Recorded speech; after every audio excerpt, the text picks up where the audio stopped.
Bonjour et bienvenue dans ce tuto pour faire une fiche de lecture, puisque dans le cadre du cours d'histoire, géographie, géopolitique, sciences politiques, vous devez réaliser une ou plusieurs fiches de lecture pendant l'année, soit sur un livre, soit sur un article scientifique, sur un extrait de livre, sur un podcast, voire même sur des documentaires.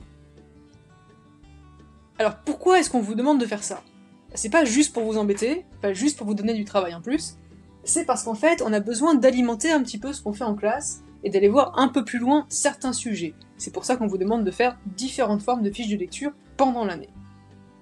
Alors le but, c'est quoi? Le but de la fiche de lecture, c'est de mettre en valeur les informations les plus importantes pour que, juste en relisant une petite fiche, on ait toutes les infos sans avoir besoin de relire l'intégralité de l'article ou d'écouter l'intégralité du podcast. Pour ça, il faut que la fiche, elle soit exhaustive et suffisamment précise, sans pour autant reprendre l'intégralité de ce que vous avez dû lire.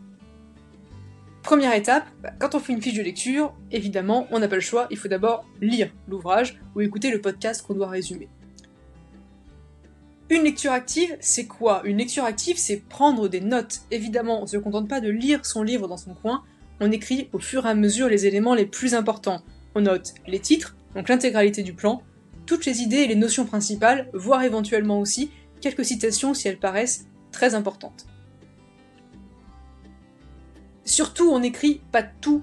Si vous essayez de refaire l'intégralité de l'ouvrage en légèrement plus court, on va pas s'en sortir. Si la fiche de lecture fait 80 pages, c'est plus une fiche de lecture. Donc on fait court, on est concis, on résume les choses. Deuxième étape, une fois qu'on a lu et pris quelques notes, évidemment il faut rédiger cette fiche de lecture. Alors la fiche ne doit pas être trop longue, la fiche elle fera 3 pages grand maximum, attention. Comme toujours, on commence par une introduction et il s'agit évidemment de présenter l'ouvrage que vous avez affiché. Donc on donne sa nature, son titre, sa source, l'année de publication, et puis on rappelle l'idée principale, les sujets principaux en tout cas, en 2-3 phrases maximum, histoire qu'on comprenne de quoi on va nous parler ici. Ensuite, et c'est la partie la plus importante de votre fiche, il faut synthétiser le contenu de l'ouvrage que vous avez lu. Pour ça, il faut reprendre évidemment le plan de l'ouvrage que vous avez fiché, mettre en valeur les points clés de la réflexion de l'auteur, mettre quelques citations, quelques exemples, quelques schémas éventuellement si vous avez trouvé quelque chose d'extrêmement intéressant et pertinent, et surtout on fait des phrases simples, assez courtes, pour qu'on puisse comprendre très rapidement les choses. Une fois qu'on a présenté et synthétisé l'ouvrage qu'on avait affiché, il faut donner ses conclusions personnelles en dégageant l'intérêt de la lecture. Donc on doit expliquer dans quel chapitre ça s'insère et ce que ça apporte au chapitre en question, et puis éventuellement les points à éclaircir ou à approfondir, voir aussi les quelques éléments que vous n'avez pas compris, ou si vous semblent être les limites de la lecture en question. Une fois que vous avez fait ça, vous devriez avoir une très bonne fiche de lecture.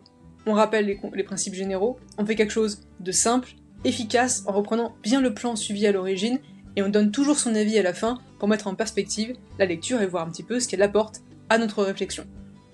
Merci d'avoir suivi ce tuto, et à très bientôt en classe!